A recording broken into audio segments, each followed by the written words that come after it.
মনে রাখবেন, যারা প্রবাসে আছেন অথবা দেশেই আছেন, বিয়ে করার পরে দেখা যায় বউরে খুশি করতে গেলে মা নাখোশ, আবার মারে খুশি করতে গেলে বউ নাখোশ। আপনাদের এই পরিস্থিতি থেকে বের হওয়ার জন্য কিছুটা ডিপ্লোম্যাটিক আচরণ করতে হবে, কূটনৈতিক আচরণ করতে হবে।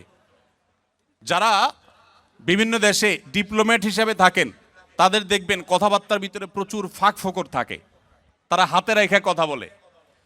বেশিরভাগ ক্ষেত্রে এই পারিবারিক অশান্তিগুলো দূর করার মূল সমাধানটা হলো বুদ্ধিমত্তা। এর ভিতরে প্রথম যে কাজটা আপনাকে করতে হবে তা হলো, এই ডিপ্লোম্যাটিক আচরণেরও আগে যে কাজটি করতে হবে তা হলো, বেশি শেয়ানামি না করে, বেশি চালাকি না করে একটু বোকাশোকা থাকার চেষ্টা করবেন। পারিবারিক অশান্তি দূর করার সবচেয়ে সহজ এবং সবচেয়ে শর্টকাট সমাধান হলো যে একটু বেকুব বেকুব ভাব ধরে থাকবেন।